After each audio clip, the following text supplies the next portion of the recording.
The University of Nairobi class of 2026 just got the blueprint. From campus leader to member of parliament, Ndindi Nyoro delivers a masterclass at the University of Nairobi, a message to Gen Z: character, competence, commitment, the formula for unstoppable leadership, not theory, results. In Kiharu, 89 primary schools transformed, classrooms built, labs equipped, NGCDF turned into impact. Nyoro opens up on grit, from struggling with public speaking to building resilience, discipline, and emotional intelligence. His message is clear: professionalism starts now. How you show up matters. And on the bigger picture, fix the economy first, and politics will follow. Final charge to the youth: fear God, work hard, solve problems. Not a generation of comfort, but a generation of nation builders. Like and comment your biggest takeaway. Share with someone who needs this age, and subscribe for more investing breakdowns. Thank you very much, Dean. Our Dean in the University of Nairobi, the Dean of Students, Mr. Johnson Kenywa, Madam Pauline, Reverend Chaplain, Arab Mitei, our NCCK Secgen, Reverend Chris Kenyajui, and all the other guests who are here, including our MC, George Wateto, and especially comrades. Good morning. Comrades, power. Comrades, power. Your power ni power is. Taimini power. Hebu tuamke comrades. Comrades peke yake.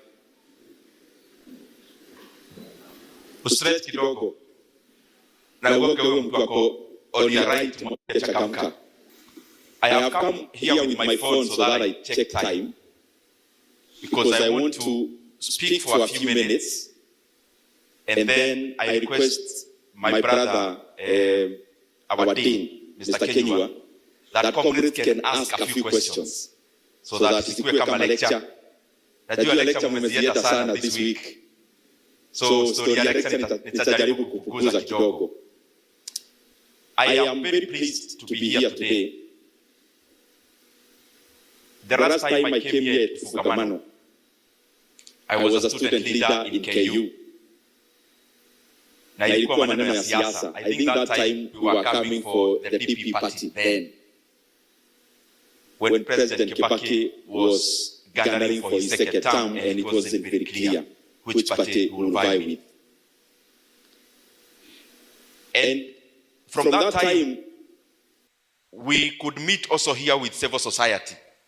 And there is one civil society called NCCK, I remember very clearly, that I used to come a student leader, hiyo maneno ya advocacy. By that time, it was being led by CPN Nyamwamo. And those are the places at which we also became leaders. But before I come to the topic of the day, I have to say that I'm very, very pleased to be here as a member of parliament for Kiharu. As you have read and seen in many forums, Kiharu tumeng'ang'ana, because it's one of the largest rural constituencies. Actually, our NCCK Secgen was previously the clerk of the County Assembly of Murang'a, and therefore he's very well versed in that area. It's one of the largest rural constituencies in Kenya, and we have around 112 public primary schools.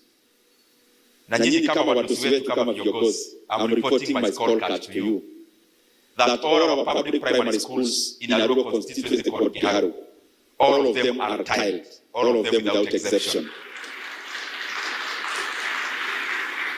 And when we talk about tiling, it's not just about waking up and putting tiles and fixing tiles. It is holistic work. We have been able to refurbish all our schools. We have made them to be institutions that are enviable in our localities. And we have done that with a purpose. The second thing that I'm very proud of is that Kiharu, we have around 65 day secondary schools. And we have actually built around 8 from scratch, new ones. And actually one we launched last month, we have named it Mwai Kibaki Day Secondary School in Kiharu. And out of the 65 day secondary schools, covering 12,000 learners, who are your successors, your predecessors of those people who are in our day schools, here as comrades, covering all the around 12,000. Our school is in Kiharu, courtesy of NGCDF and a program called Kiharu Masomobora. Our school fees is only 500 per term. And learners eat in school. Kwa hiyo 500 hakuna story ingine sijui utatoa ya chakula. Learners eat in school from Monday to Saturday. And they eat some chakadiko. Those of us from rural areas, you know, if you are from Lower Eastern, your staple food in the school is mogokoi almost every day. And depending on where our staple food is and where we lie geographically. And in our place, of course, you know, it's Githeri. But we have made it to be much more exciting. Learners eat 3 days rice, 3 days Githeri, but the last Friday of the month, they actually eat chapati for lunch. And this is not a promise I'm promising them. We have been doing it. You know, I need to give that caveat. I'm not promising what we are going to do. I'm reporting what we've been doing. And we have also been able to do holistic landscaping in 65 of our learning institutions, which is day schools and day schools, that is secondary, and also primary schools. Na tumeweza kuweka kando zile mnaona kwa Facebook kwenye mnaona. I want to confirm that it is true. They are taken from the ground. 65 of them. This August we are going to do some. August others. We keep doing them every single holiday. And we stagger them so that we are able to supervise well.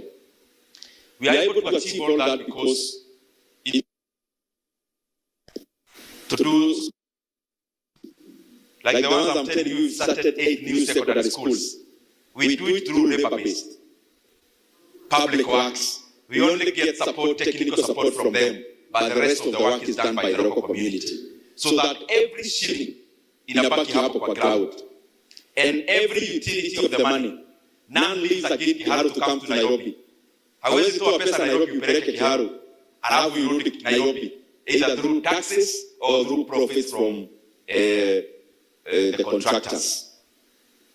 Now, coming to this hall today, and that's why I said I don't want to talk too much. When I joined KU, in my first year, I joined a club called KUESA, Kenyatta University Economics Students Association. And I actually became chairman of KUESA for the entire KU when I was in first year, in my second sem. And we used to organize those who were before us. There was a chairman called Karua, was the chairman before I became chairman. And they used to organize these kind of forums. I was also in CU, but I was in CU, but not the front rows. And they also used to organize these kind of events. And I want to show you just one word from this kind of an event can shape your thinking all your life. Are tiled, all of them without exception. And when we talk about tiling, it's not just about waking up and putting tiles and fixing tiles. It is holistic work. We have been able to refurbish all our schools. We have made them to be institutions that are enviable in our localities. And we have done that with a purpose. The second thing that I'm very proud of is that Kiharu, we have around 65 day secondary schools. And we have actually built around 8 from scratch, new ones. And actually one we launched last month, we have named it Mwai Kibaki Day Secondary School in Kiharu. And out of the 65 day secondary schools covering 12,000 learners, who are your successors, your predecessors of those people who are in our day schools here as comrades? Covering all the around 12,000, our school fees in Kiharu, courtesy of NGCDF and a program called Kiharu Masomo Bora, our school fees is only 500 per term. We have also been able to do holistic landscaping in 65 of our learning institutions, which is day schools, that is secondary, and also primary schools. Na tumeweza kuweka kabro zile mnaona kwa Facebook wenye mnaona. I want to confirm that it is true. They are taken from the ground. 65 of them. This August we are going to do some. August others. We keep doing them every single holiday, and we stagger them so that we are able to supervise well. We are able to achieve all that because to do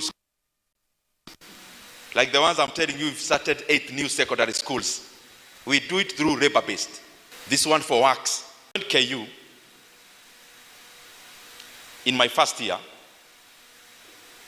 I joined a club called KUESA, Kenyatta University Economic Students Association. And I actually became chairman of KUESA for the entire KU when I was in first year, in my second sem. And we used to organize those who were before us. There was a chairman called Karuga, was a chairman before I became chairman. And they used to organize these kind of forums.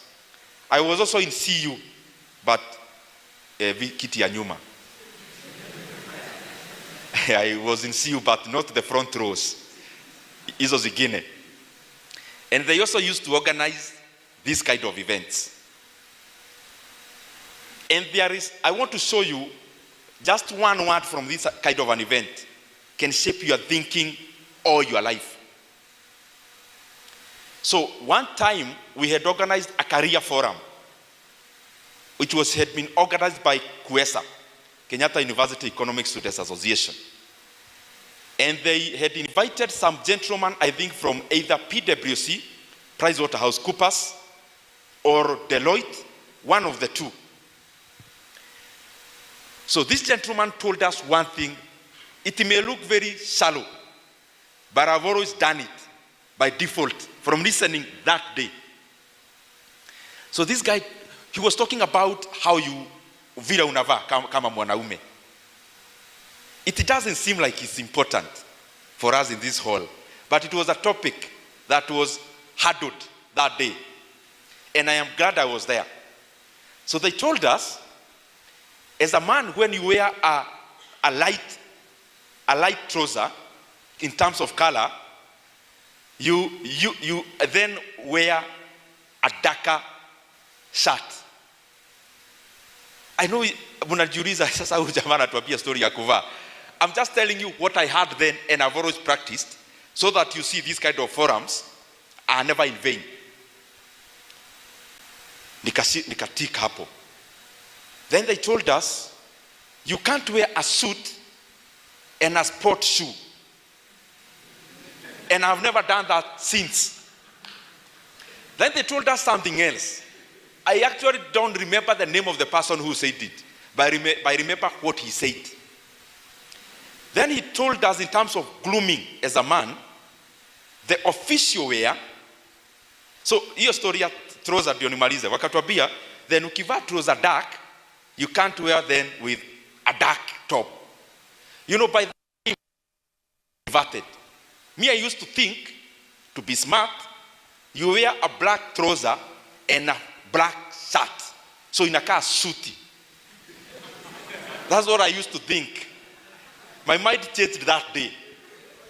Then in terms of grooming, I am official color like our NCCK, SecGen. There are some official colors which you have to wear based on your career. Naona wengine wanajiangalia kama wako sawa. And the same day they told us, when you wear a striped shirt,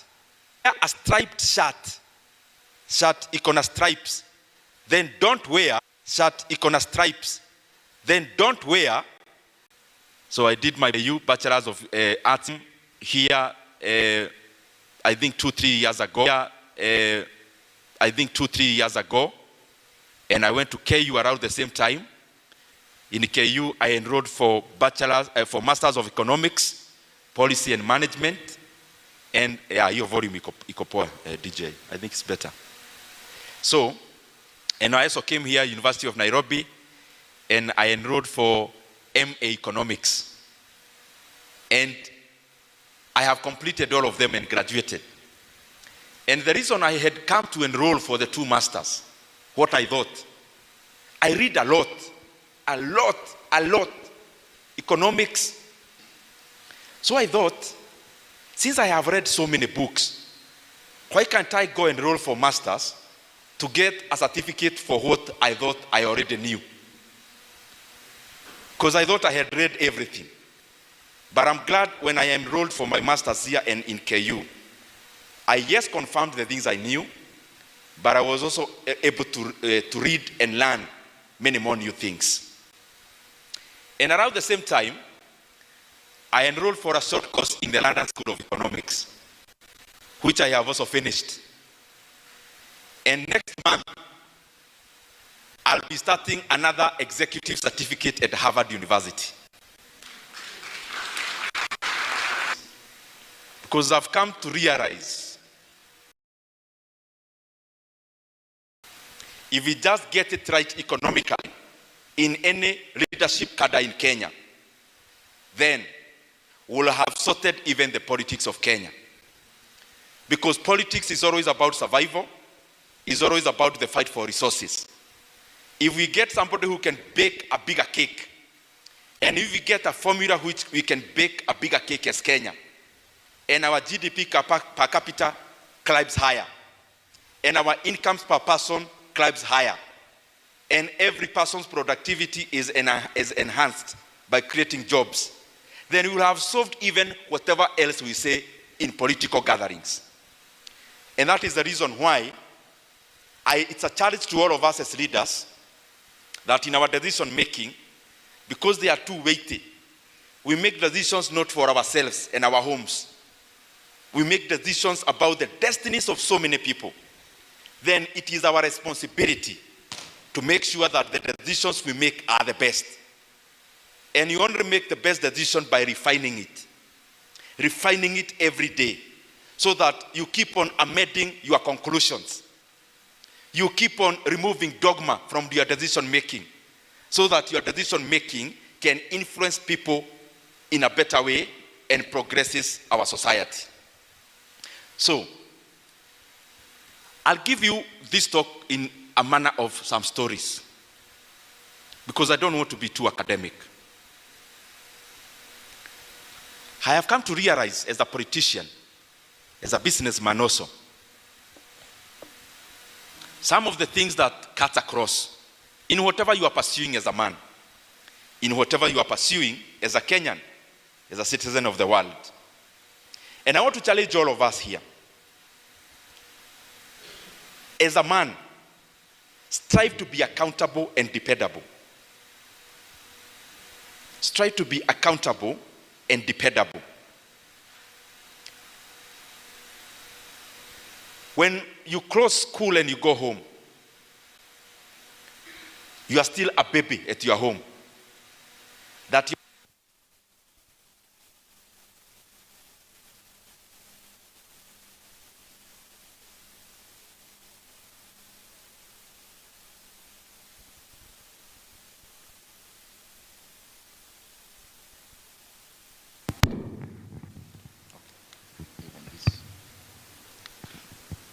Even this is fine. That your parents or your guardians can't take a break because they have a baby at home and you are a comrade. That every time Somebody at home has to check on you. Oh, John, umekula supper? Otieno, did you take lunch? Your parent at home in Homa Bay is calling you here. You are a comrade at University of Nairobi to look after you and how you are faring. Gentlemen, now that you are a comrade already in the university, you are already a mature man. You should be a solution provider. You should no longer be a bother now to the people you left in the village and in the estates. And I can tell you, even us, when I was joining KU, mi vile barua ilikuja ya kuenda KU as an undergrad, it was then my business to know how I'm joining KU, including fees for the first sem. So I left Muranga. I had been a volunteer librarian in the school I was in. So venye tulikaribia kujoin university, I came here to Nairobi. Nikaenda industrial area, got a kibarua in a size of company called Taita Estates. Did some vibaruas. By the time we were reporting as freshers, mi nilikuwa already niko na fees ya my first semester. Now of course nikalipa na nikaongeza help kidogo. And I can tell you the entire time I was in KU, no one came to check ati nafanya nini KU ama kuangalia nararanga wapi. Wewe ukiwa mwanaume huko, wewe ukilala nje lala. Ungangane kimwanaume. It's only one time my sister came, not necessarily to, it was just a visit kuniona tu, but not to check huyu jamaa anafanya nini na anararanga wapi. So when you are a comrade, this is the place where you start first of all developing that responsible person you want to become. And you become responsible by being dependable and accountable. So that people are no longer worried about what you are doing. It is you who is worried about whether your mother had some uga ya kupika. It should not be the other way around. And every time you think about this, because it's holistic, it's not just about being a comrade, it is also about in real life. There is a story that's given, maybe you have read it, about a king. It's a mythical story. A king who had gone by the roadside, in a road where the road had been blocked by a log. Muti ikianguka, na that time it was precious metals, gold. Na akaichukua. And then the king came from the place he was looking at. Na akaita huyo farmer. Akamwambia, actually, that pass from today belongs to you. It was worth the millions of money now today. And he also promoted him as a man in the society to be in the king's court. Because of all the people who had passed that road, he had exhibited responsibility that does not only enhance his own convenience, but also the convenience of the other people. So malipo yake ikakuwa hapo hapo instantly, but also in the long run, his livelihood was improved from that day. Many times when we are here in the university, we are in our homes, we get jobs, we become members of the society. We only want to look inwards. What is my own convenience? Without looking at the convenience of the general population. Responsibility, accountability stretches beyond you. It also stretches to others. So that you can sleep late at night, not just thinking about you and your convenience, but also thinking about others, thinking about the world, thinking about Kenya. Because when we make the world a better place, even us, our lives are enhanced. As a man, number two, you have to be forthright and firm. There is no man mtu wa kuyubayuba na upepo. Forthright and firm comes in even in decision making. You've come all the way. You attended a day school in your home. You attended a national school. You came to the University of Nairobi. But because you are frivolous, when people say, let's mock this, then you are jumping in the bandwagon. Let me also try. When people say we have to go clubbing, without even knowing whether there is utility in that, you jump in the bandwagon. If you have to clap because you know you are getting utility out of it, and it's your decision. Whatever decision you are making, let it be your firm, forthright decision. Let it not be a wavering decision that is influenced by the opinion of others. But then when you consider your opinions, what you hear called considered opinions, they are called considered opinions because they are not just opinions from the air. You have been able to hit it on the wall and you have tested those opinions. Once you have formed those opinions about you and your life, then be firm and defend them. And you defend them in terms of doing, but also in terms of speaking. So whatever you think is right, defend it. And you owe no one an apology. Many times when you're in such an institution where we are likely to have hard mentality, most of our decision making is based on watu watanibeba aje sasa, watu watanichukulia aje, watu wagani, in 4 years utaona nani hapo sasa. The friends you had in your primary schools, how many do you have now out of that? The ones who are your best friends in high school, how many are still your best friends to date? That should tell you the graduation of friendship. Life is dynamic. You are likely to shed off your older friends. You're not going to make them your enemies, but you're not going to be as close. So many times we make a far-reaching decision based on pleasing my current friend. Your current friend may not necessarily be your tomorrow's friend because life is dynamic. You may relocate to the US. You'll have new friends there. You'll go work in this farm. There will be new friendships there. So be forthright and firm. And even in your leadership, because even here I'm sure I'm talking to leaders of today and tomorrow. Be firm. Whatever you think is right, defend it. And don't defend it just because you want to be seen in the gallery. Defend it because you believe you should defend it. And of course that means also being courageous. There is something I want you to keep studying called emotional intelligence. I'm sure you've heard about it. But I want you to, because siku hizi uko na phone, badala tu ya kuangalia reels, some of these things may also be good and beneficial. Keep on polishing your emotional intelligence so that if you have an A and then you have a first class or a second upper, when people look at you, do they see that first class in you? That forms part of the general intelligence. When you are here in campus, yes, hostel, library, hostel, library, hostel, library.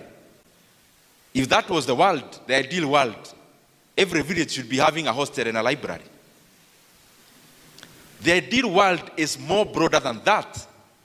So cultivate you as a holistic person, not a person who can only be described through hostel, class, and library. A holistic person volunteers in leadership roles even when there is nothing to gain from it. A holistic person, saa zingine unakuwa kiberebere. Kiberebere is where you stick your neck out. And by sticking your neck out, you start being given responsibilities you never had. And it's upon those responsibilities that you shape yourself. One day, when I was a student leader in KU, I was the academic secretary. We attended the Senate executive, it was the full Senate meeting. So Professor Mogenda was our vice chancellor. And I was there with a suit. Kuna mtu anaweza nitoa jia. Mimi ni student leader. We were representing comrades in the Senate with the chairman. Utanitoaje jia, comrade power. So mimi nimeenda pale meeting. Maprofesa wamejaa, heads of departments. Then we were discussing something about seeking for internship opportunities for comrades. So the chair was there, the VC. Then I am there raising my hand to give a point. Then I'm given an opportunity. Si hall imejaa. Senate inakuanga kubwa. There are not few people. So imejaa watu wengi. So I rise. Naanza kusema story ya kutafutia comrades, internships. Then along, nikiwa katikati ya kupeana my brief speech, nikasahau chenye nilikuwa nasema. I was wishing the ground ipasuke inimeze because of embarrassment. You know, I'm telling you now, it doesn't seem like it's heavy. It is until it happens to you now. Uko mbele ya CU, ulikuwa unasema kitu, ukiwa katikati usahau. Na hall imejaa mko CU, ndio ulikuwa unaita preacher. Uko katikati, because you are so nervous. Uhang. I was so disappointed with myself. I was so embarrassed. But after that meeting, I decided I can't live down forever. I have to wake up from the ground, na nijipaguze vumbi na niendelee.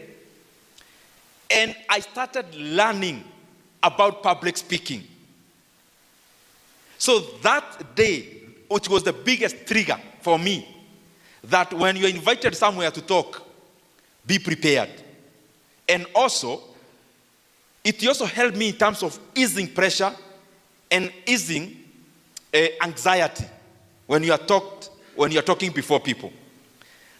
Many people, including the best public speakers, they say that this is the hardest art there is. But it never seems so when you are listening. And when you are used. It's very difficult when you are developing. So I'm here to challenge you. When you've tried to speak before people and you are not too successful, that was never a way to tell you you are not a public speaker. It was a way to tell you you can be a very good public speaker, lakini wajibike. Na uanze kujitrain. Whatever you have failed in, it was not a way of telling you you get out, you don't belong here. It was a way of telling you, go and prepare better. You will actually succeed among all the people you got in this hall. Because out of that embarrassment, I say, maybe out of the people who are in that hall, maybe after that, I have had a privilege to talk to more people than all the people who are in that hall that day. You get what I'm saying? So emotional intelligence is beyond public speaking. It's about how you harness your emotions. It's about your patience. It's about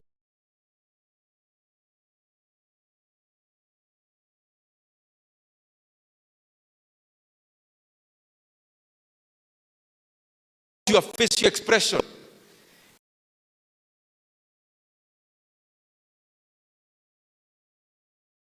It's about everything else other than the grade you get that starts in for you. Unnecessarily laughing. There is a way, even when you sit with that person, over time they have been able to harness themselves. They are banal. Banal meaning, when I'm speaking to you, nikiongea na wewe, I can learn so much about you without you uttering a word. Because I'm watching at you, ukiongea, I'm seeing more than you are speaking. Now those kind of leaders, and that's what I want you to be, have been able to harness themselves. They do not unnecessarily exhibit emotionalism, because emotionalism is a weakness. So when Brad Putin is doing a bilateral somewhere, you never see him laughing, forgetting, facial expressions. The same way he started, he says, even if you do something so funny, he'll grin a little bit and go back to default settings. Look at Xi Jinping. Every time, look at his photos, the ones you know, and all the TVs, interviews you have ever seen him. Same facial expression. Why? You are representing over 1 billion people, Chinese people. You can no longer afford to be emotional, including not emotional in terms of doing, emotional even in exhibiting. So what I'm trying to say, start knowing yourself early, know your weakness. I can't speak before people. Start learning how to be a better person. Start seeing that, or learning about yourself. You forget a lot when you're speaking to people. Hizo ni tu ujinga, uodoe. Ukipewa mic una shake. It doesn't tell you you throw the mic. It tells you start perfecting it, getting more opportunities, harnessing internal courage, and shedding off anxiety. Emotional intelligence is all that route. It's bigger than what I've said. Because of time, you read about it. It will help you, believe you me. Resilient. Resilient as a man. Hizi vitu unajua tunazisema hapa zinakaa tu class. Tumezisikia hizi vitu from primary school. Hata high school tukasikia. Yani hata uni tunaongelewa story ya kuwa resilient. Maybe the reason they are repeated is because of how far reaching they are. The most celebrated US president is called Abraham Lincoln. When you see Abraham Lincoln in the photo, what you see there is not only the former president of the US. You see resilience in a photo. In the Kenyan setup, a man vies for MCA, he doesn't win. He wins for MP, he doesn't win. He wins for Senate, he doesn't win. He vies for Senate, he doesn't win. He vies as a running mate to be vice president of the US. Their ticket collapses. You know, saa zingine tukisema hizi vitu zinakaaga tu story. Hebu jiweke hapo kwa hizo shoes. You are a Kenyan, you vie for MCA, unaanguka. MP, unaanguka. In subsequent years, for Senate, ukaanguka. To be running mate, now president, ukasema nimeanguka hizi zingine zote wacha nikuwe running mate. Pia hiyo mnaanguka. Unavai president, unapita. And after passing and after the victory, you become the most far-reaching American president who united the US to be what it is today. Gentlemen, as I'm speaking to you, the small things you passed, zile zinafanya roho yako karibu ina crash. I am here as your fellow man to tell you, that's nothing. You have not done anything yet. For you to be a man who can be far-reaching in terms of impact later, those small failures you have had, they should only be part of building you. They should never be part of putting you down because they are nothing. This guy had even a mental breakdown. Juu ya kuanguka hizo vitu zote. Then anapita kuwa president wa US. Na anakuwa the most far-reaching, the most celebrated, the most remembered. As a man, you cannot be anything else other than resilient. Saa zingine mimi naongea hivi saa hii na mic. Naongea hivyo kwa sababu that's what I believe in. Na resilience ni also, even when there are hiccups in politics, in your academics, in leadership, those hiccups, already you preempt them because you already knew you are coming. So I'm here. So hakuna kitu ya kukushtua kama mwanaume. No one.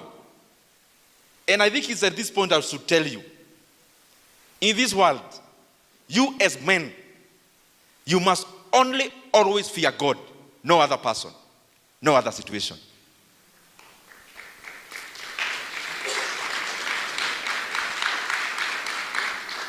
Na mimi nawaambia kama mtu wako siasa. And I also want to tell you, I'm telling you what I practice. Mimi hii dunia siogopi binadamu yeyote. None. But I only fear God. Hata huu jamaa unaogopa, hawezi manufacture hata oxygen yake ya 2 minutes. Unamuogopa juu ya nini sasa? Abiwe a manufacture oxygen yake. Hawezi. Then akuogopa kwa nini? You know, that gives you now, I'm not talking about people. I'm talking about situations. A situation comes, sometimes you see, hii sasa hii imenigonga ile mbaya. But ile inakugogesha kwa ukuta, it's making you stronger and harder.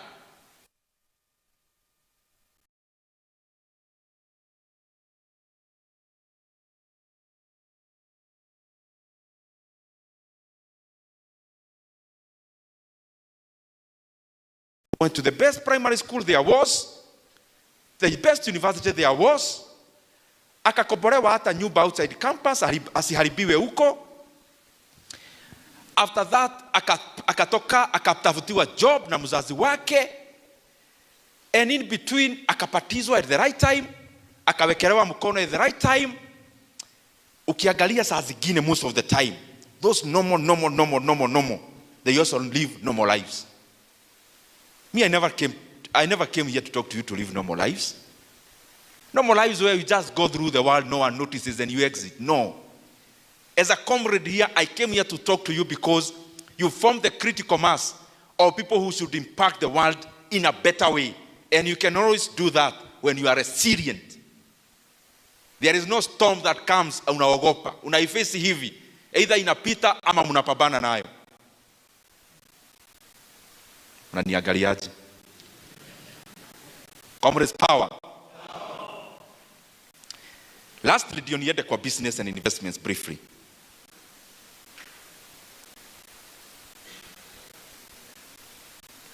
Wacha niwape ka story kidogo, because ambition pia husaidia.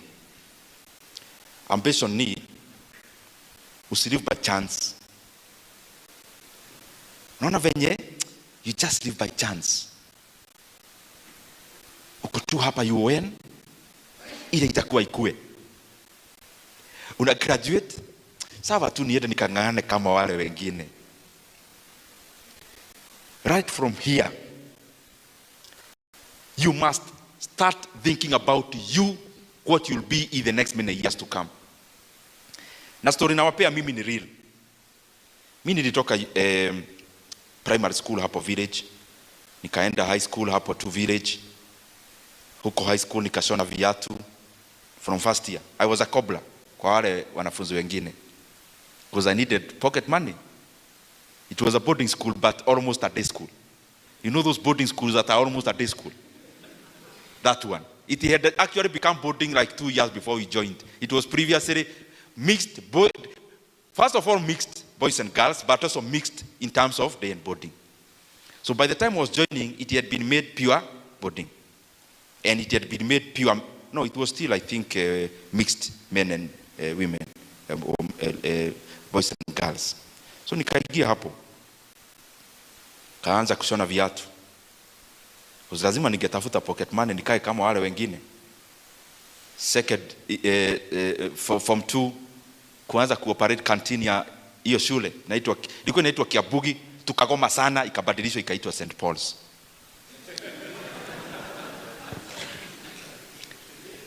Na hizo migomo sitaki kusema sana, lakini kuna vile hata mimi nilikuwa tu hapo. Sasa nikaanza kuuza canteen hapo, tukaendelea. From there nikatoka nikapata B+ as the only person who actually is called as a grade to transition to university in that school that year. I was the only one. So nikapita, kaitwa KU. Lakini sana nilikuwa na fees balance ya 33,000. Karudishwa pale nikakuwa librarian. Nilikuwa na 3K. 1,500 kukilia school fees. 1,500 ndio mshahara. Nikakangana like a year. Nika clear ile fee balance yangu. Sijui kama ili clear, I was able to clear all of it, but I cleared to the extent I could. So time came now, we were to join university around September or October there. So kibaru yangu ikaisha beginning of the year. That's why how I came hapo nilikuwa nawaambia Taita Estate. Kuna ghetto ilikuwa pale South B inaitwa Marigoini. Nilikuwa nakaa hapo. So naenda hapo. Now the reason nawaambia hivi ni hivi. Time nilikuwa librarian nikiwa hapo Kiabugi. Mimi nika dream kwa vitu mbili na nikaziandika pahali. One, to be wealthy, but number 2, to be a leader. Those two things. Na nikasema naanza kupasiu hizo vitu. Kusoma nini? Hizo stories zote za Abraham Lincoln. Mimi nilisoma hiyo time. That time. Because there was nothing I was doing per se as a librarian in a small school. So nika join KU. Kujoin KU ni zile vitu na business. Na katakata story mrefu.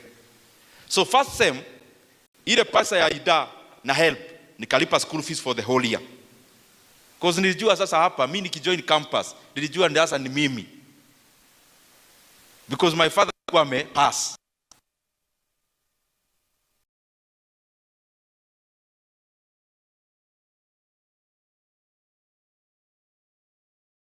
Kwa hiyo story yote nilikuwa nafanya na kuuza mtushi. So that I feel I'm a man. Because the rest at home, they are sisters.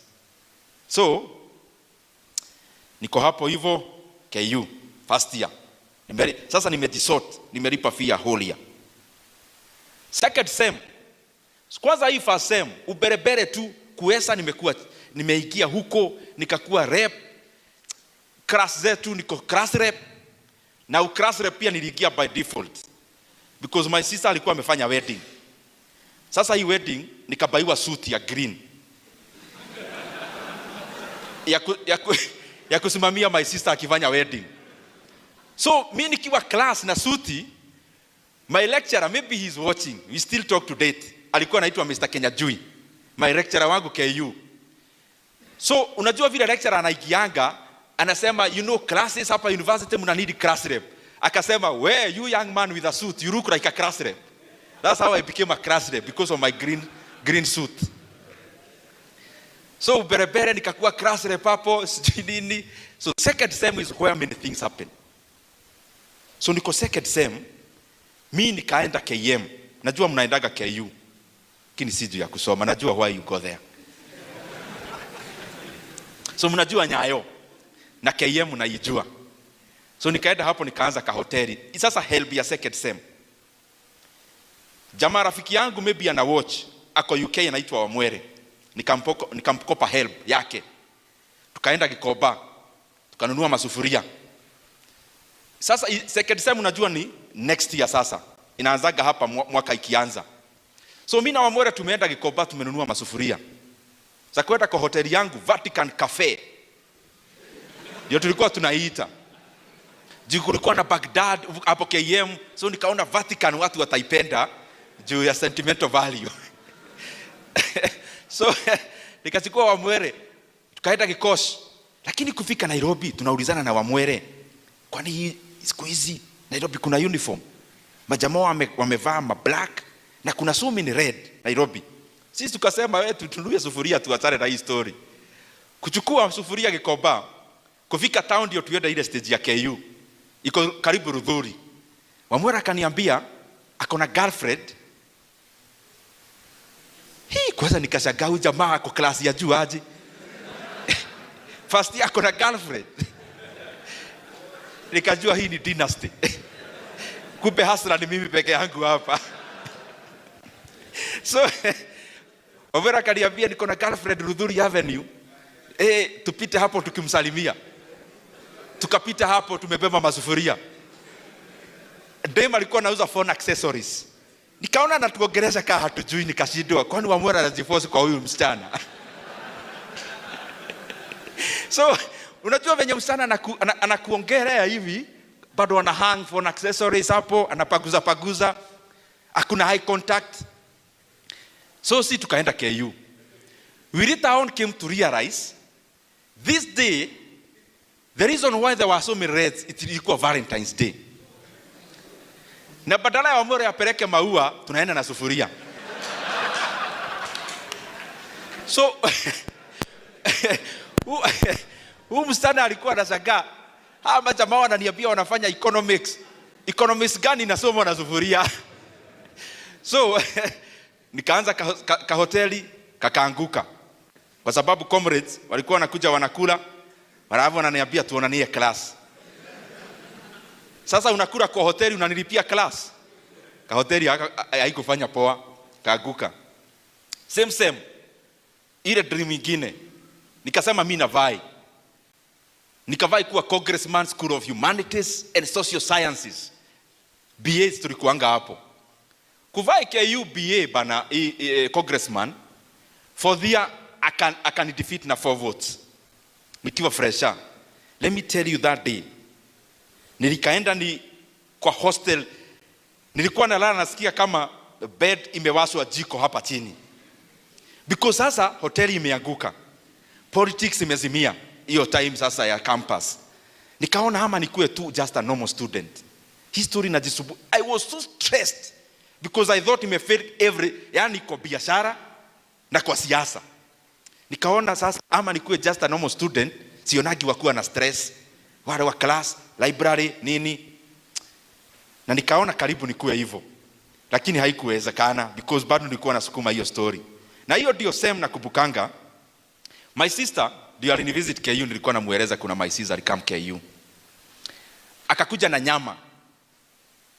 Niko first year, second sem. Pesa yangu imeishia hoteli. Ili kuwa imebaki imeishia siasa ya kuvai congressman. Alafu my sister anakuja na nyama. Mimi na rafiki yangu anaitwa JMO tukaona, sasa sem imebakia sijui wiki moja ama mbili. Tukikula hii nyama saa hii, the whole of the sem tunafanya nini? Ilibidi tuuze hiyo nyama. Ndio ikuwe sukuma na unga ya kumalizia sem. Na hiyo sem ikaisha kama tuko watu very broke. Lakini after that nikasukuma long vacation, nikaenda nikapata internship in a stockbroking company. Na that is the basis of what I do in finance. History yote naongeaga ya shares ilianza hiyo first year long vacation. Because in that long vacation nikaona sina fare, nimepewa na mayan kuka nyumba, lakini sina fare ya kukuja town. Initially nilikuwa nimepata internship Ministry of Trade, gava huwa hailipi. So I used to just to come, na hatukuna job unapewa. So kuzurura town nikaona I visit my former MP called Kenyatta University. Si anipe job, nimuonyeshe venye mimi ni kigogo ya vijana, aniduge kitu. So nilikuwa naenda nimwambia ama student leader, ukitaka kura ya Kiharu ya vijana unione. Lakini nikapata a meeting. Secretary wake nikaona ananiangalia hivi juu tunajua makomrades zingine default tunabebaga CV hata hujui ni ya nini. Ama that time si tulikuwa wajuaji, ukiwa first year uko na CV. So nimebeba ka CV, nimepata mheshimiwa kwa meeting, lakini nimeambiwa na huyu secretary, mheshimiwa kwa meeting lakini unaweza acha CV. Mimi siko naenda kuuliza job. Lakini nikaona to be polite, nikaacha CV. After 2 days, mimi naona phone call. Kijana, unaitwa Ndindi? Ulikuja hapa kutafuta kazi? Yes sir. When can you come? Now sir. So nikaenda, it was a Wednesday. It was a Thursday. So nikaenda hapo nimedunga hivi. Mheshimiwa ndio huyu, mheshimiwa Kenyatta University sasa. Young man.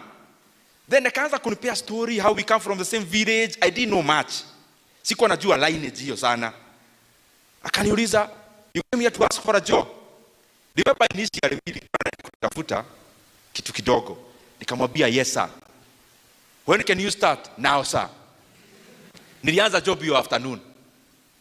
Na hata venye tulifungua after long vacation sasa kwenda second year. Sasa mimi nikakuwa mtu ana work na bado ako uni. So nilikuwa natoka university very early kukachi ile basi ya KU ndio ikuwe cheap fare. Alafu na leave office nikiwa late, nikiwa wa mwisho. Ndio pika waishuke, ndio fare ishuke. Sasa juu ya kukuja kazi mapema juu ya fare na kuenda KU very late juu ya fare, kampuni ikafikiria I am the most hardworking employee. So that ikiisha kukakuwa kuna peanwa ile employee of the year award. Nikapewa na nikapewa 50k. Juu ya fare, si ati juu ya job. So what I'm just trying to, hiyo ka story. No one paid my school fees. Not from there. Any school fees from hiyo time hakukuwa bursaries. Ni kungangana huku kimwanaume. And something kept pushing you or pushing me. Because nilikuwa mjuaji, nikapata student leadership, nini. My heart, I could never feel a bursary form at zile za university. Because I was feeling like I don't deserve to get.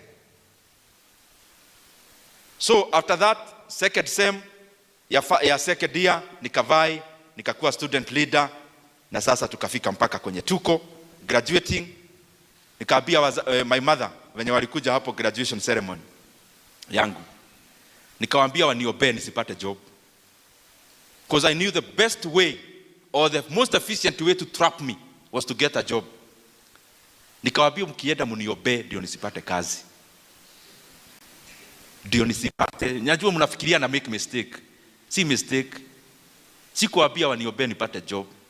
Niliwaambia waniobee nisipate kazi. Hebu sema nisipate kazi. Najua hata hutaki kusema juu unataka job. So, comrades, when you set out to do something, then even when the odds are so strong against it, I remember even that time after graduating, naona marafiki wangu, huyu amepata job Equity, asachukua kalon akona gari, huyu mwingine amepata job PWC, nikaona ama nianze kuuliza job. Just imagine if I asked for that job then, nipate kazi Equity, ningekuwa wapi saa hii? Ama the other place. I'm not saying it's not a good employer. I'm just saying it would have been better for me to aim to be an owner of Equity, but not to be an employee of Equity. And I was seeking to be a business owner, to be an employer. I was not seeking, 1 minute, to be somebody's employee. So when you set about to do something, ungangane huku Nairobi kimwanaume, ungangane, saa zingine unaona kabisa, hey, convenience is that, let me just get a job, live a normal life. Please don't. If you are in medicine, au watu wote wako kwa hospitali ya kina Metropolitan, he's a man from my village, ni watu wako na damu kama yako. When you dream at your dreamest of the dream, ni kupata kazi Absa, kupata job Equity Bank, which is now the largest bank in Kenya. My friends, Equity Bank ilianzishwa na mtu kaa wewe. So, even when you are getting a job ukiwa comrade, hiyo tu ni ya kukusaidia kuona how companies are run. It should not be a net to itself. The head of the head should be you owning that bank, not the bank owning your labor and your hearts and your brain. Naenda kumaliza naongea two things which they have also been very far-reaching to me. One is business. The other one is this is business and entrepreneurship. The other one is investments.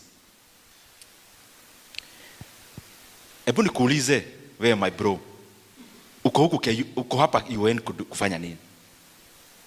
Kupata degree, then pata job, then nilipe mshahara. So wacha kunipea story mingi. Wewe uko UN kupata pesa. Hii story nyingine unanipea hapa katikati ni kizigizio tu. Ulikuja hapa ndio upate job barafu. Juu ya nini? Si ndio ya pesa? Uko hapa, all those stories, when it comes to income, kuna vocation, kuna hobby, kuna the other things we'll talk about, we may not talk about today because of time, but straight jacket speaking, you enhance your education so that you enhance your productivity. And so that the reward of your productivity is also increased. And the reward of productivity is wages. And wages is salaries. So you are here only for one thing. Hii BCom unafanya, tumekuonea 18. Hakuna story ya BCom. Wewe ni job unataka. Na utaki job juu unataka kutumikia watu, unataka mshahara. So, ukiwa hapa then jiulize, what is the shortest route between me and money? So that, sasa hii story ingine unafanya hapa katikati, wewe uko unajua unaifanya yes, but strip it so that you seek your clear goal. So, it's money. Hii story unaniambia, oh, you know, I feel like I'm gifted to work in a bank. Okay, endelea na hizo tu story.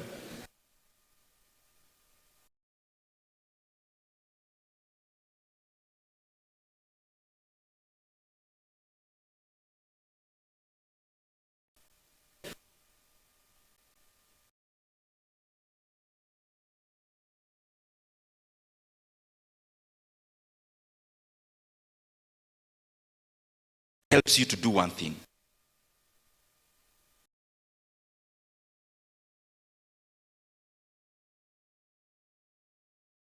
Pass through these comfort of feeling you are doing things normally.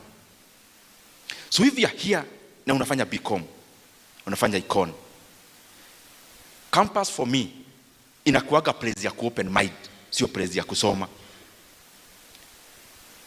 At the graduate for me, yes, try to get that first class. It's good. Itakusaidia pahali. Even to prove a point, it will help you. Just for people to hear you had a first class. But, ukifanya hiyo first class na all that, don't lose your eyes from the goal itself. Then jiulize hii mapema leo. Ukitoka campus upate job ya 150,000 as a fresh graduate. Ya 150. Tuseme wewe sasa ni yule mtu gam, usave 100,000 a month. Ina year utakuwa umesave pesa ngapi? Ina year? Nisaidieni bana kusema 1.2. So in 10 years utakuwa umesave pesa ngapi? Ceteris paribus, holding all other factors constant. Utakuwa umesave how much? Yeah? 12 million. Huwa una graduate ukiwa miaka gapi? Anamo graduate 24, 25. Kuja rafiki yangu, hii suti haiwezi potelea chini. Kuja tafadhali. I think you are the person I was describing. You are very smart. Tumpigie makofi. Kuja ndugu yangu. Kuja ni hapa. Wewe, acha kuangalia mwingine, ni wewe. Kuja hapa ndugu yangu. Nataka mkiwaona mnakumbukaga hii point. Sawa? Una graduate ukiwa what age mostly? 24. What is your dream car? Prado. Haya, what's your dream car? Toyota Hilux. Haya, ukigraduate ungetaka ukue unakaa in the next 10 years hivi, ungetaka ukue unakaa mtaa gani hapa Nairobi? Karen. Huyo hata asimamia hata huyo. Sasa nataka mchukue bairo na karamu. So ukitoka hapa, which course are you taking? Agriculture. If you are so lucky as a fresh graduate, utapata job ya how much month ukiwa your first salary? Hapo 80 ama 50. To double ikuwe 150. Tuseme you are luckiest of the luckiest. So in a year tumesema umesave how much? In 10 years? In 20 years? 24 million. Najua wengi mtaniambia salary itakuwa added. Ndio maana hata nimechukua double yake na kuna kitu inaitwa time value for money. 150,000 years hii itakuwa different at next 10 years. So that's why we have started as that salary. So in 20 years you graduated at 24, utakuwa age gani? 24. In 20 years utakuwa 44. So na hapo saa hiyo umesave how much? Plot Karen ni pesa ngapi? Half.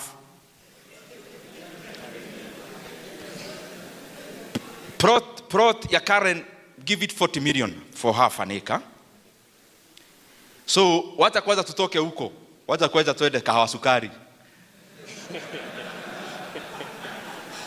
Kahawa Sukari plot ni 15 million Sahi. So that time, as you increase the salary, remember also the land will be increasing. That's why we are working with the present value of the salary.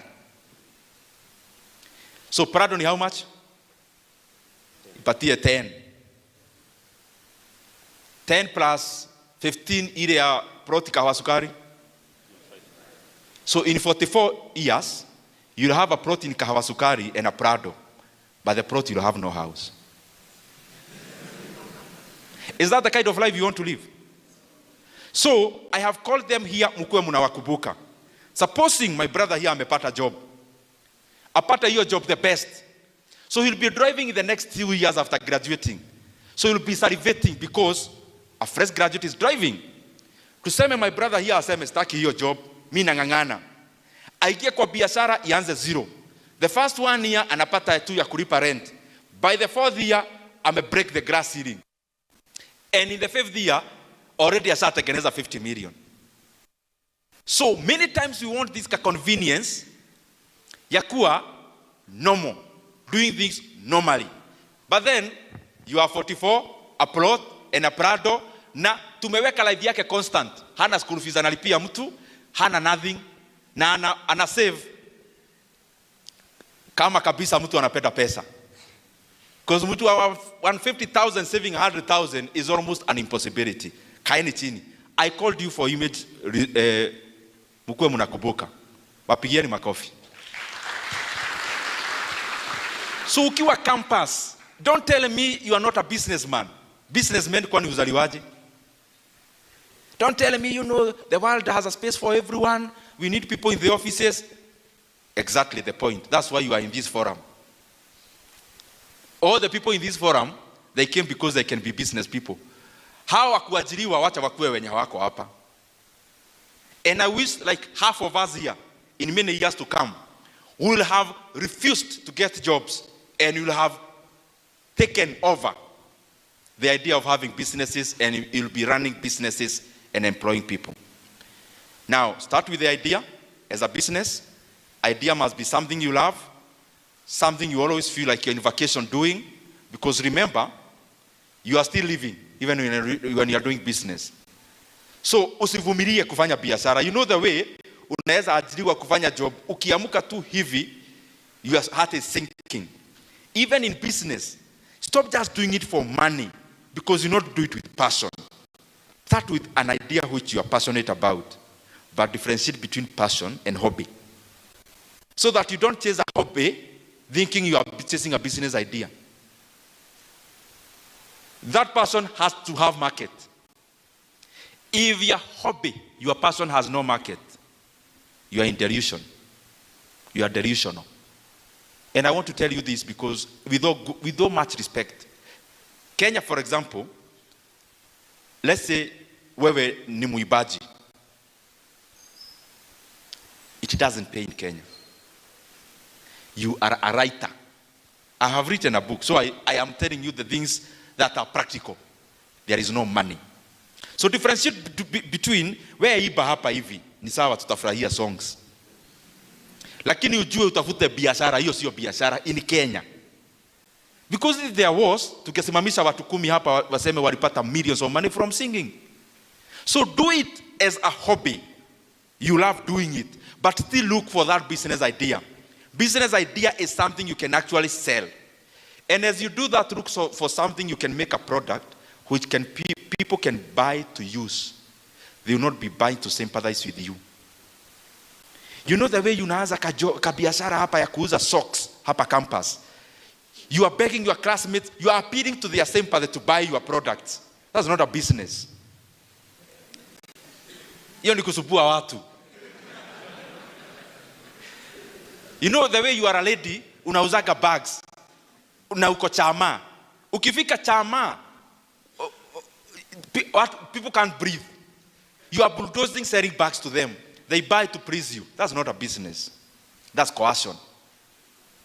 I'm not talking about coercion and sympathy related. Look for a business where you can make a product that actually people buy. And after you do that, structure it. Whatever small you start as a business, structure it. Structure it by keeping books of account. Hata kama ni kwa Excel. So that later on you can commercialize that. Because after you do that, you already have a product, whatever. It can be a service or a real product. As you sell it, maybe you are CPAK and you are BCom, useme, mimi staki job, naanza my own farm. So from day one, the first client, keep books of account. Later on, scale. For you to be very wealthy, you have to scale your business. You have to. When you have a business where you only sell with your own mouth, that can only sustain you to live. It can't make you wealthy. Wealth is created out of scalability. You can scale the product. Scaling means you can do it in mass. It can serve many more people. And after that, think about financing. Na uko na kabiashara, ulikuwa unauza phone accessories, na ulianza kufanya ukiwa campus, kamekuwa kakubwa, umeenda China, ukaona you can actually start assembling here in Kenya. You've actually started, but you need some boost of money. So which are the sources of money? Somebody to give you, bank to lend you. Those are the ones we know. So I'm not talking about the ones you know.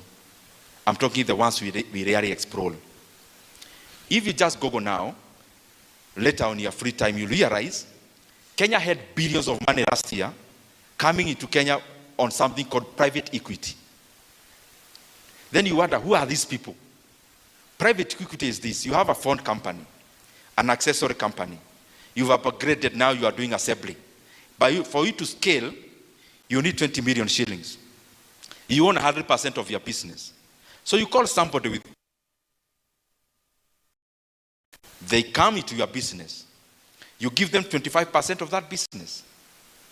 If you give them 25% of that business, and they have given you 20 million, 20 million, you can now bring it down. It can be 2 million, 1,500,000.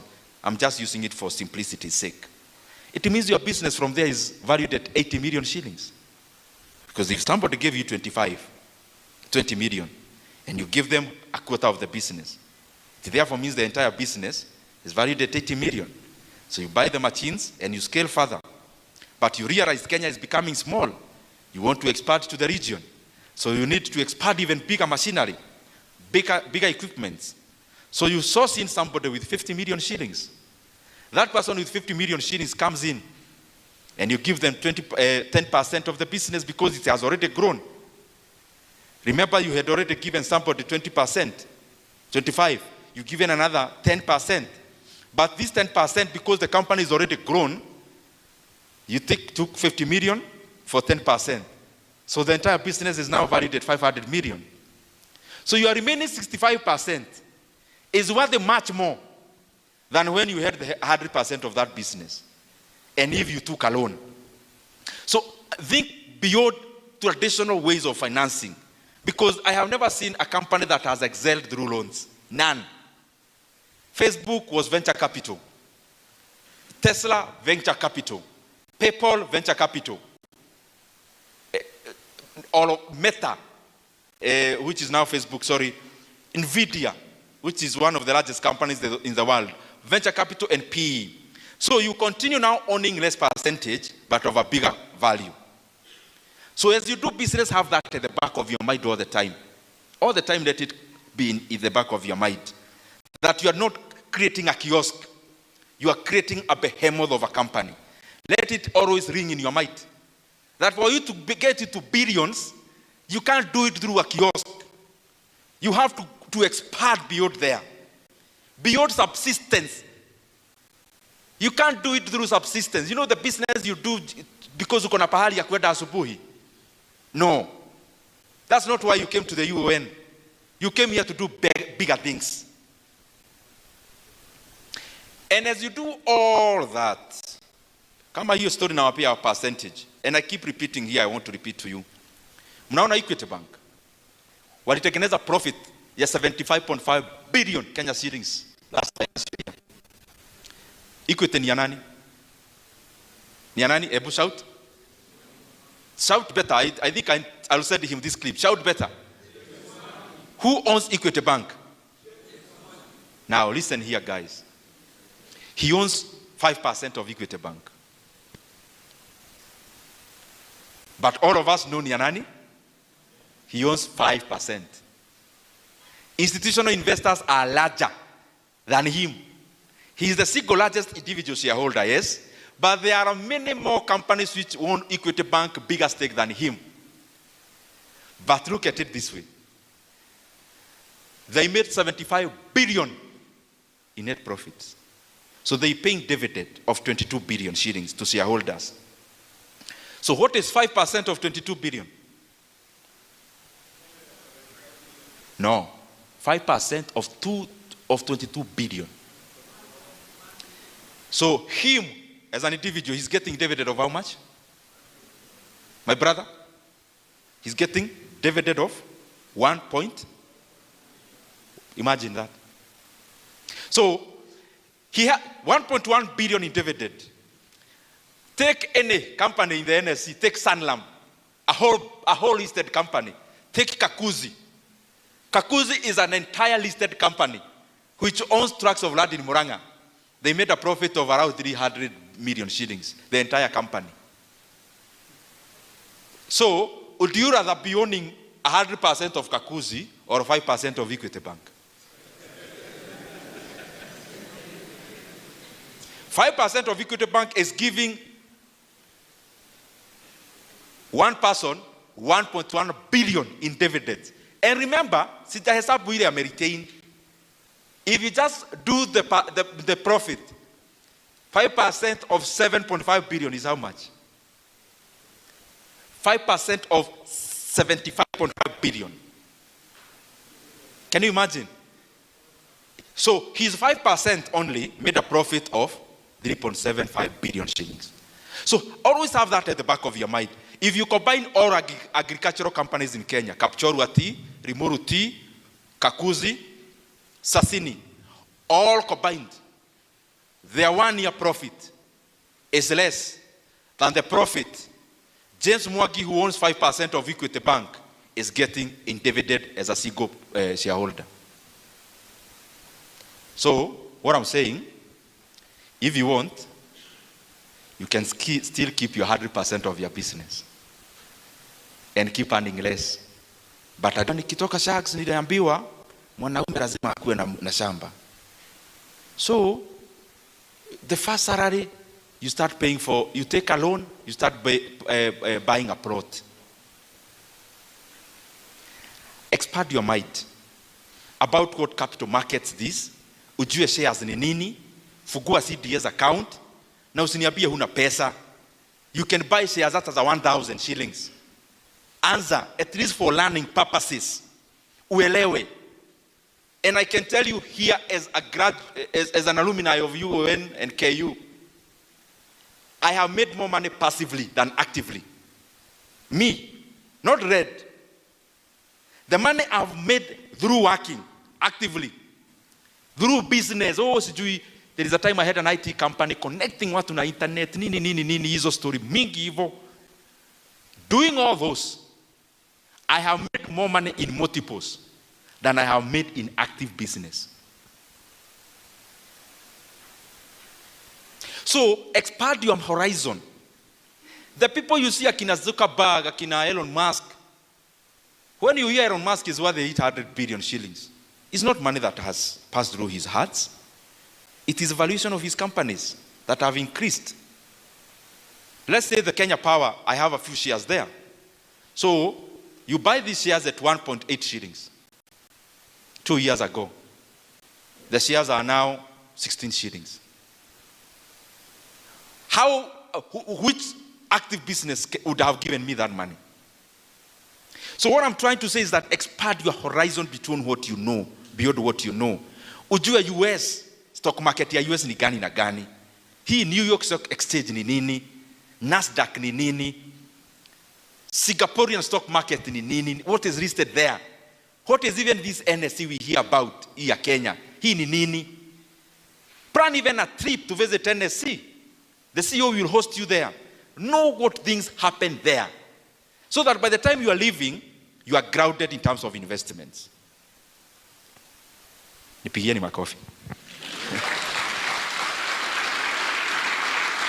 So, ya mwisho, nataka niongee mambo mbili peke yake ya nchi. And I didn't come here for politics today. That's why I want to restrict myself. But I want to say two things. One is that it is important. I think nisimame hapa ndio ikae serious. So there are two things I want to speak about, national ones. And I want to request our leaders those who are in decision-making levels in government, you are trivializing a very important matter of fuel supply chain in Kenya. And I'm wondering how leaders are getting time to do politics now when the country needs a very sober and entrenched decision on how Kenya is going to deal with an imminent disruption soon, in a matter of weeks. Tunaona wale wako serikalini, the only thing they are talking about is supply. Oh, there is a ship that has docked into Kenya. It's fine. But this has to be alongside at what cost? And when we see our fuel dealers are holding fuel, it is mostly a matter of signaling. When you hold 1 million liters of fuel and you are sure that there will be a drastic increment soon, what do? You hold because you are in money, you are in profits. But it's also the work of government to signal the right communication to the market. There are only 3 things the government can do to make Kenyans brace themselves in this disruption. Na tumeona nchi zingine zishaanza hiyo mikakati. Because they are not living in wishing, they are living in planning. Kenya, our economy cannot afford a drastic increment in fuel prices. That is very clear. Our consumers cannot afford to pay a drastic increment in pump prices of fuel because it is already stretched. Because mafuta has a multiplier effect, fares, manufacturing, unga, inflation, everything is bound up together in fuel.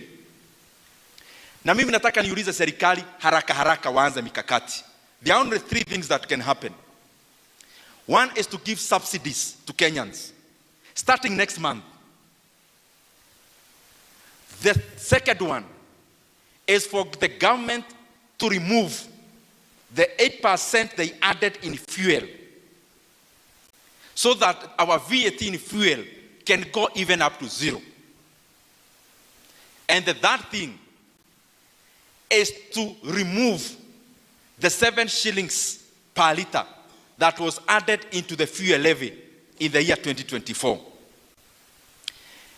We are talking about this matter now. It doesn't seem like it is present, but it's present here with us. And a prudent government ought to be planning now. Planning that they will not come on TV to give Kenyan stories about Iran. Kabla, walegesha na wateremshe bei VAT, kabla wateremshe fuel levy, na kabla waongeza wa Kenya subsidy. Na nimeenda na nikaangalia PDL, ile inaitwa Petroleum Development Levy in Kenya. It has around 25 billion shillings. Kenya consumes around 12.5 million liters of diesel and petrol. We consume close to 400 million liters of fuel in a month. 25 billion can barely give subsidy for a month. And therefore, mimi nauliza watu wa National Treasury, there is an ongoing supplementary in Parliament now. It is upon them to send a memorandum to Parliament, provisioning for enough money to subsidize fuel in Kenya, because I am giving them free advice. If they don't do that, Kenyans will force them to do that, and it will not be in a polite way.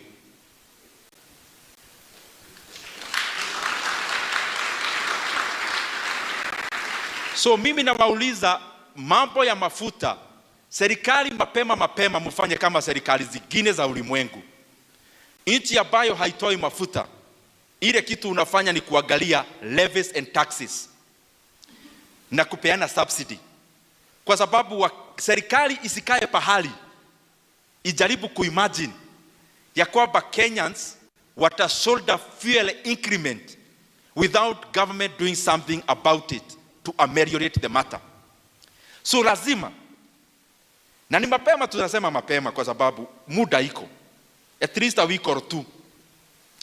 Wale wako serikalini mapema, mjue ya kwamba Wakenya wanatumia 12.5 million liters of fuel daily. Around 400 million liters of fuel, diesel and petrol per month. The Petroleum Development Levy collection, ambayo ni ya stabilization of fuel in Kenya, kwa sasa iko na bilioni 25 peke yake. Ukiangalia ya kwamba ulimwengu disruption ya mafuta vile imeenda, inaonyesha ya kwamba this 25 billion can only cover like just 1 month of subsidy. So mapema mimi nawauliza hivi, sasa kwamba kuna supplementary inafanyika bunge, waongeze pesa ya fuel stabilization. But the second thing, vile tu waliongeza bei ya mafuta kupitia kodi, sasa wakati imefika ya Kenya kupeleka chini VAT ya mafuta.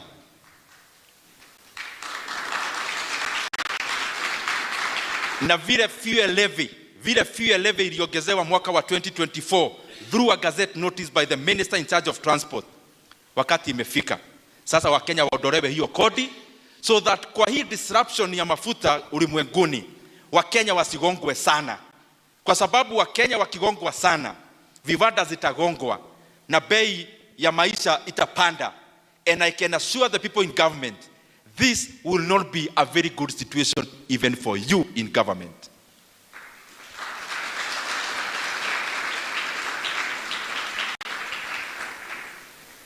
Ya mwisho, Kenyans, we have an obligation, all of us. We can't keep, as comrades here, you have your right to complain when things don't go right, is it? But we also must do something about it as Kenyans. And now there is a process ambayo inaendelea Kenya ya kuchukua kura. Na vijana wa Kenya wamekuja na program ya Niko Kadi. Mimi nauliza hawa watu wako serikalini, because we've been there and we know.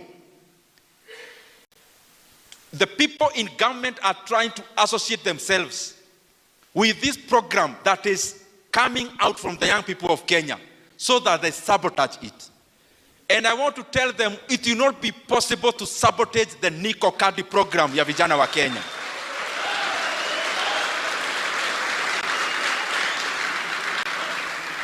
Even me, I'm a politician, but I want the young people of Kenya, the same way you organized yourself in 2024, without any interference with us as politicians. Even Niko Kadi, wale wako serikalini, tafadhali, hata kama tunaiba kitu ingine yeyote, tusiibe mfumo ya vijana ya Niko Kadi.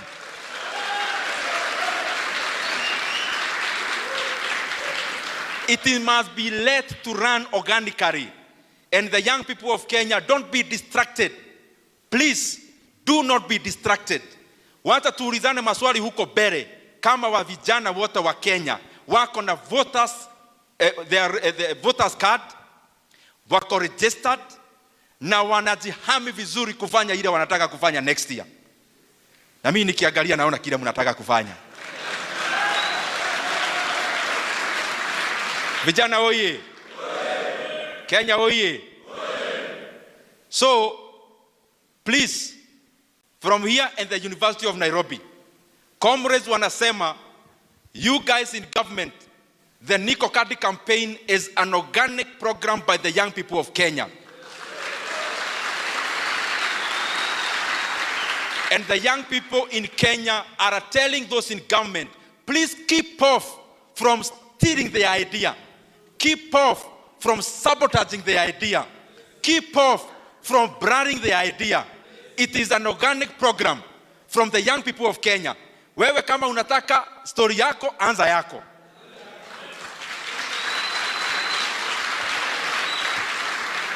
Please keep the focus, my brothers and sisters. Keep the focus.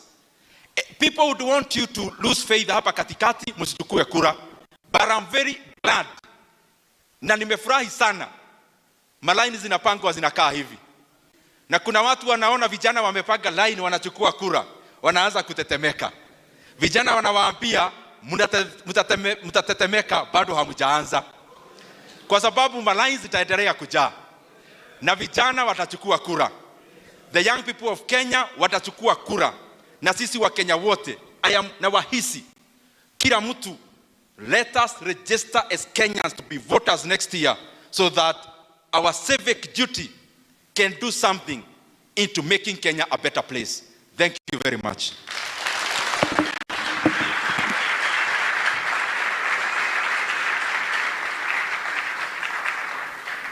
Like and comment your biggest takeaway, share with someone who needs this age, and subscribe for more investing breakdowns.